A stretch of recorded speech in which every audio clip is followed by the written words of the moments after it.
माननीय प्रधानमंत्री जी, उपस्थित माननीय राज्य मंत्रीगण, उद्योग, व्यापार एवं एकेडमिक जगत से जुड़े सभी एक्सपर्ट्स, विद्यालयों, विश्वविद्यालयों और राज्य सरकारों से जुड़े हमारे शिक्षक, छात्र एवं ऑफिशियल्स, आज के इस वेबिनार में आप सबका हार्दिक स्वागत है।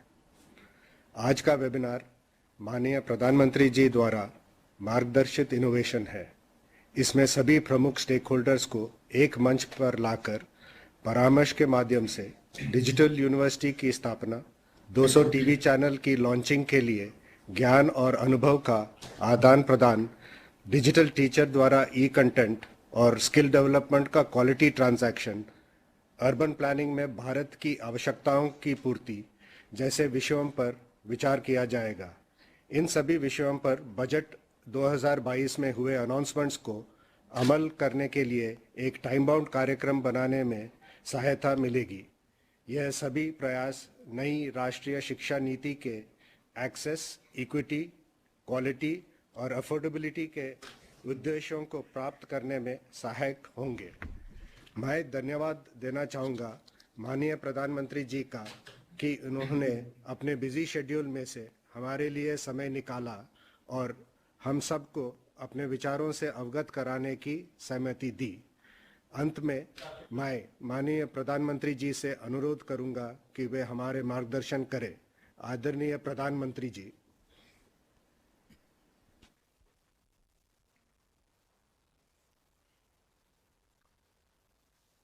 नमस्कार।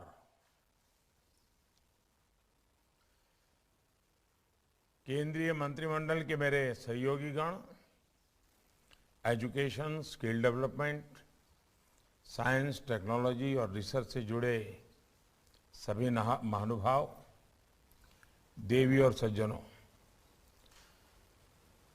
हमारी सरकार ने बजट से पहले और बजट के बाद स्टेक होल्डर्स के साथ चर्चा की, संवाद की, एक विशेष परंपरा विकसित की है। आज का ये कार्यक्रम उसी की एक कड़ी है। इसी क्रम में आज शिक्षा और स्किल डेवलपमेंट को लेकर बजट में जो प्रावधान हुए हैं उस पर आप सभी स्टेक होल्डर्स से अलग अलग पहलुओं पर विस्तार से चर्चा होने वाली है। फ्रेंड्स, हमारी आज की युवा पीढ़ी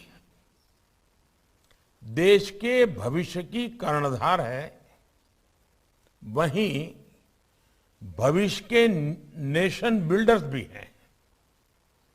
इसलिए आज की युवा पीढ़ी को एम्पावरिंग करने का मतलब है भारत के भविष्य को एम्पावर करना।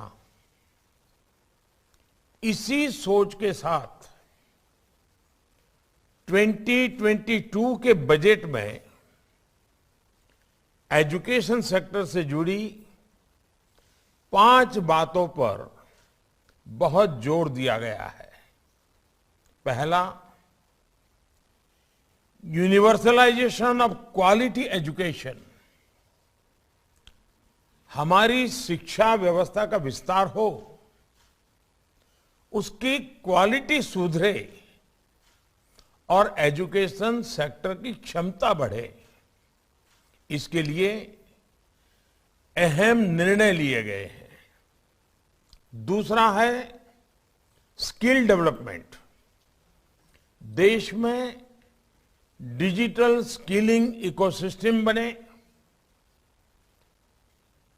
इंडस्ट्री 4.0 की जब चर्चा चल रही है तो इंडस्ट्री की डिमांड के हिसाब से स्किल डेवलपमेंट हो, इंडस्ट्री लिंकेज बेहतर हो, इस पर ध्यान दिया गया है। तीसरा महत्वपूर्ण पक्ष है अर्बन प्लानिंग और डिजाइन। इसमें भारत का जो पुरातन अनुभव और ज्ञान है उसे हमारी आज की शिक्षा में समाहित किया जाना आवश्यक है। चौथा अहम पक्ष है इंटरनेशनलाइजेशन। भारत में वर्ल्ड क्लास विदेशी यूनिवर्सिटियां आए जो हमारे औद्योगिक क्षेत्र हैं, जैसे गिफ्ट सिटी है, वहां फिनटेक से जुड़े संस्थान आए, इसे भी प्रोत्साहित किया जाए। पांचवा महत्वपूर्ण पक्ष है एवीजीसी यानी animation, visual effects, gaming, comic. इन सभी में रोजगार की अपार संभावनाएं हैं। एक बहुत बड़ा ग्लोबल मार्केट है। इसे पूरा करने के लिए हम भारतीय टैलेंट का कैसे इस्तेमाल बढ़ाएं, इस पर भी उतना ही ध्यान दिया गया है। ये बजट नई नेशनल एजुकेशन पॉलिसी को जमीन पर उतारने में बहुत मदद करने वाला है। साथियों, कोरोना आने से काफी पहले से देश में मैंने अनेक बार डिजिटल फ्यूचर की बात करता रहा हूं। जब हम अपने गांवों को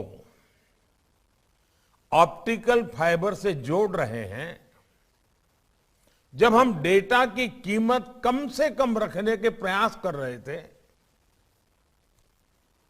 कनेक्टिविटी से जुड़े इंफ्रास्ट्रक्चर को सुधार रहे थे, तो कुछ लोग सवाल उठाते थे कि इसकी जरूरत क्या है।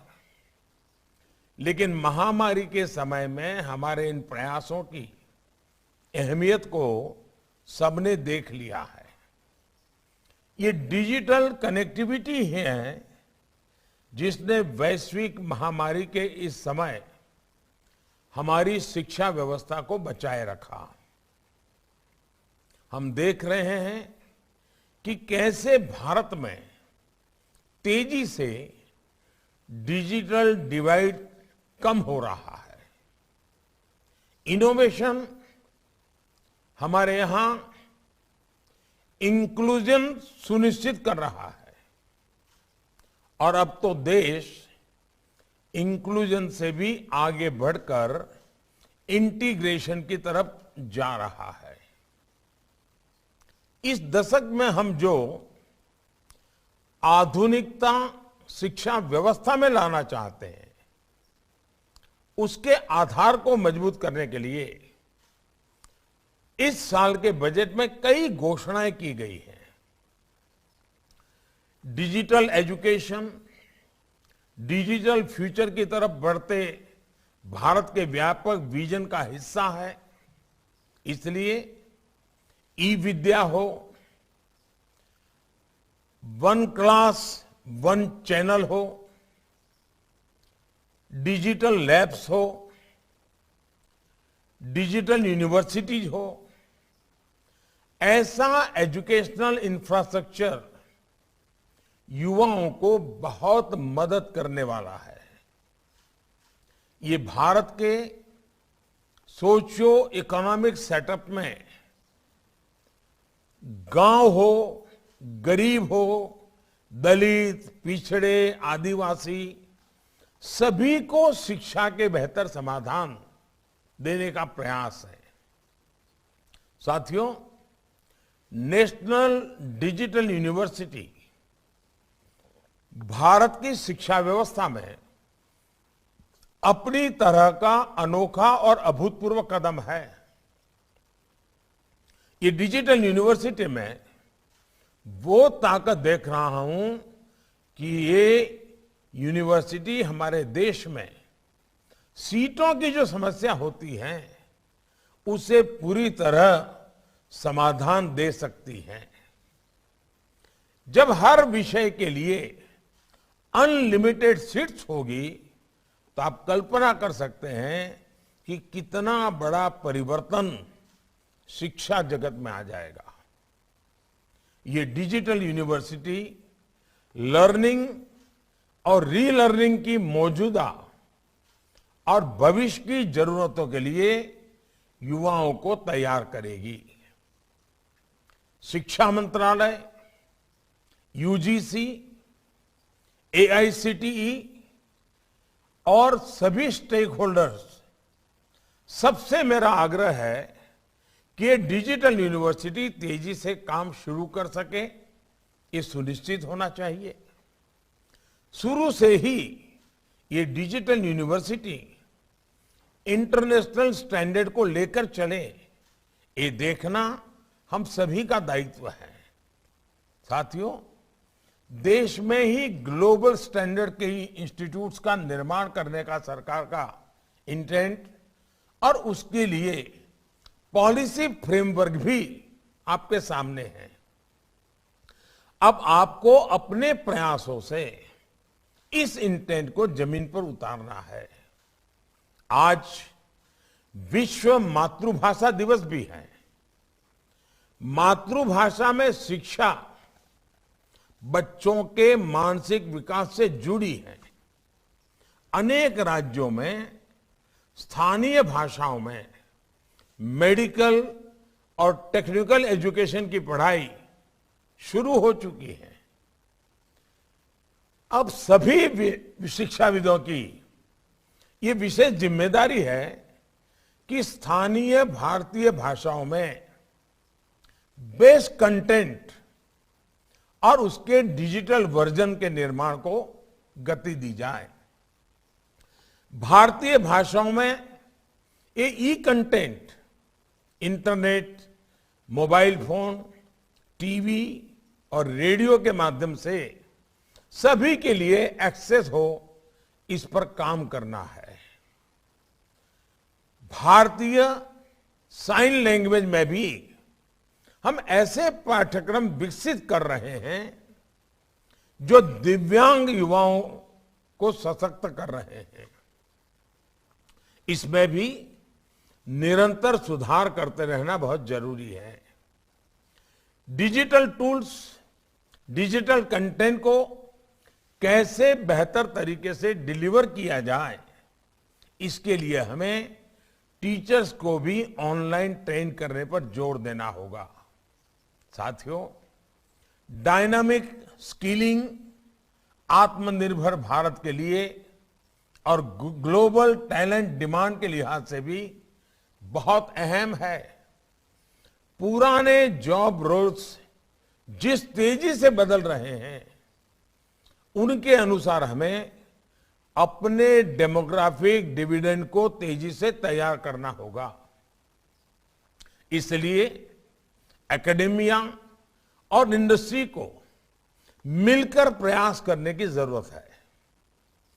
Digital ecosystem for skilling and livelihood, DESH Stack, e portal और ई स्किलिंग लैब की जो घोषणा बजट में की गई है, उसके पीछे यही सोच है। साथियों, आज tourism industry, drone industry, animation और कार्टून इंडस्ट्री, डिफेंस इंडस्ट्री, ऐसी इंडस्ट्री पर हमारा बहुत अधिक फोकस है। इन सेक्टर्स से जुड़े मौजूदा उद्योगों और स्टार्टअप के लिए हमें ट्रेन मैन पावर की आवश्यकता है। एनिमेशन, विजुअल इफेक्ट, गेमिंग और कॉमिक, इस सेक्टर के विकास के लिए टास्क फोर्स का गठन इसमें बहुत मदद करने वाला है। इसी तरह अर्बन प्लानिंग और डिजाइनिंग देश की जरूरत भी है और युवाओं के लिए अवसर भी है। आजादी के अमृत काल में भारत अपने अर्बन लैंडस्केप को ट्रांसफॉर्म करने की तरफ तेजी से बढ़ रहा है। इसलिए एआईसीटीई जैसी संस्थानों से देश की ये विशेष अपेक्षा है कि इससे जुड़ी पढ़ाई और ट्रेनिंग में निरंतर सुधार हो। साथियों, एजुकेशन सेक्टर के द्वारा हम आत्मनिर्भर भारत के अभियान को कैसे सशक्त करेंगे, इस पर आप सभी के इनपुट्स देश के काम आएंगे। मुझे विश्वास है कि हम सभी के साझा प्रयासों से बजट में तय लक्ष्यों को हम तेजी से लागू कर पाएंगे। मैं ये भी कहना चाहूंगा कि हमारी प्राथमिक शिक्षा है, गांव तक अनुभव ये आ रहा है कि स्मार्ट क्लास के द्वारा, एनिमेशन के द्वारा, दूर सुदूर लॉन्ग डिस्टेंस एजुकेशन के द्वारा, या हमारी जो नई कल्पना है कि 1 क्लास 1 चैनल, गांव तक हम अच्छी क्वालिटी की शिक्षा का प्रबंध कर सकते हैं। बजट में इसका प्रावधान है, हम इसको लागू कैसे करें। आज जब हम बजट को लेकर के चर्चा कर रहे हैं तो आज अपेक्षा ये नहीं है कि बजट कैसा हो, क्योंकि वो तो हो गया। अब अपेक्षा आपसे ये है कि बजट की जो चीजें हैं वो जल्दी से जल्दी हम सीमलेसली नीचे लागू कैसे करें। आपने बजट का अध्ययन किया होगा, आप फील्ड में काम करते हैं। बजट और आपके काम और एजुकेशन डिपार्टमेंट की, स्किल डेवलपमेंट डिपार्टमेंट की अपेक्षाएं, इन तीनों को मिला करके अगर हम एक अच्छा रोड मैप बना देते हैं, हम टाइम बाउंड काम की रचना कर देते हैं। हमारे यहां आपने देखा होगा, बजट हमने करीब 1 महीना प्रीपोन कर दिया। पहले बजट 28 फरवरी को होता था, अब इसको 1 फरवरी को ले गए। क्यों? तो बजट 1 अप्रैल से लागू हो उसके पहले बजट पर हर कोई डिटेल व्यवस्था कर ले, ताकि 1 अप्रैल से ही बजट को हम धरती पर उतारना शुरू कर सके, हमारा समय बर्बाद ना हो। और मैं चाहूंगा कि आप लोग उसमें काफी, अब जैसे आपने देखा होगा, ये ठीक है, कुछ चीजें ऐसी हैं जो एजुकेशन डिपार्टमेंट से जुड़ी हुई नहीं है। अब देश ने सोचा है कि बहुत बड़ी मात्रा में सैनिक स्कूलों को हम पब्लिक प्राइवेट पार्टनरशिप मॉडल की ओर आगे बढ़ेंगे। अब सैनिक स्कूल कैसे हो, पब्लिक प्राइवेट पार्टनरशिप का मॉडल क्या होगा, डिफेंस मिनिस्ट्री उसके लिए बजट देने वाली है। तो सैनिक स्कूल जो है बनेंगे, उसके टीचर की स्पेशल ट्रेनिंग कैसे होगी। आज जो हमारे टीचर्स ट्रेनिंग की व्यवस्थाएं हैं, उसमें सैनिक स्कूल के टीचर्स की स्पेशल ट्रेनिंग, क्योंकि उसमें फिजिकल पार्ट भी होगा, उसको हम कैसे कर सकेंगे। उसी प्रकार के स्पोर्ट्स हमारे देश में इस ओलंपिक के बाद स्पोर्ट्स ने एक विशेष आकर्षण पैदा किया है।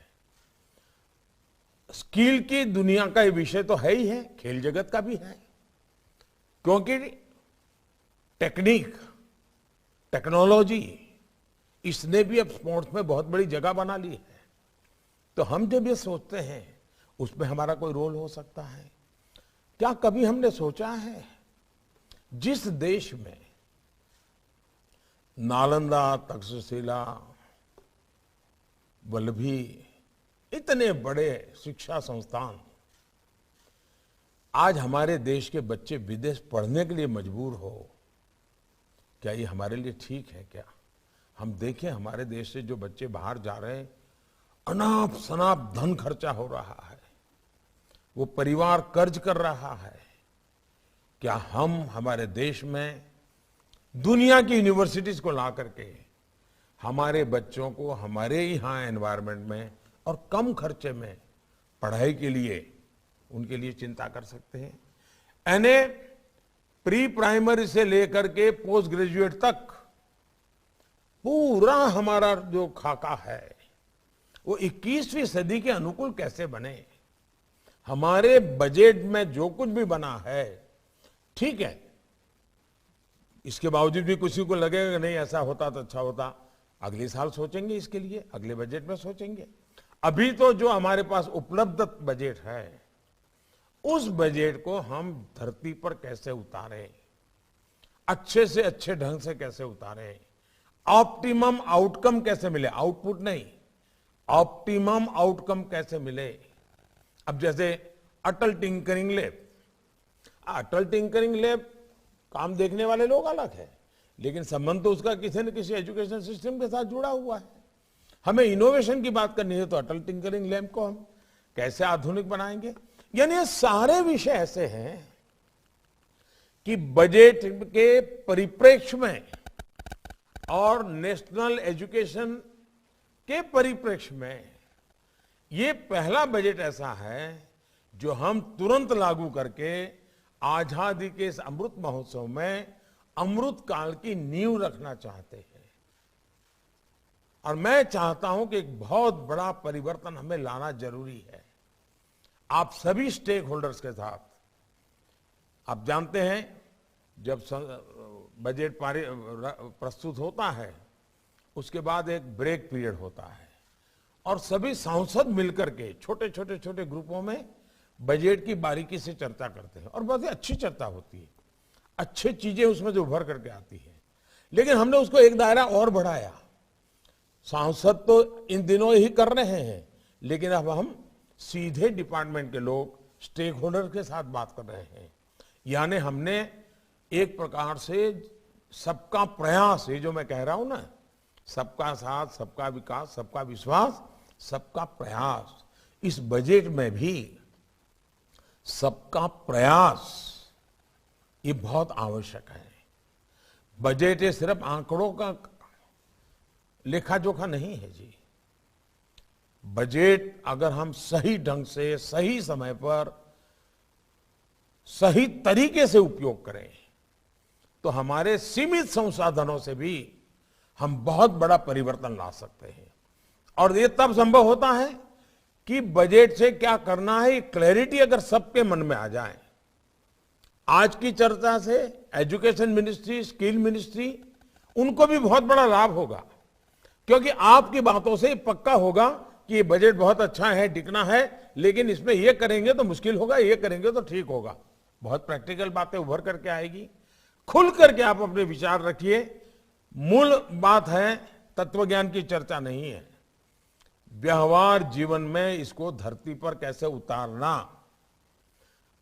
अच्छे ढंग से कैसे उतारना, सरलता से कैसे उतारना, सरकार और सामाजिक व्यवस्था इसके बीच में कोई दूरी ना हो, मिलकर के काम कैसे हो, इसलिए ये चर्चा है। मैं आप सबका फिर से एक बार जुड़ने के लिए धन्यवाद करता हूं। पूरे दिन भर जो आपकी चर्चाएं चलेगी उसमें से बहुत ही अच्छे बिंदु निकलेंगे, जिसके कारण डिपार्टमेंट तेज गति से निर्णय कर पाएगा और हम ऑप्टिमम हमारे संसाधनों का उपयोग करते हुए हम अच्छा आउटकम के साथ अगले बजट की तैयारी करेंगे। मेरी आप सबको बहुत बहुत शुभकामनाएं हैं। बहुत बहुत धन्यवाद।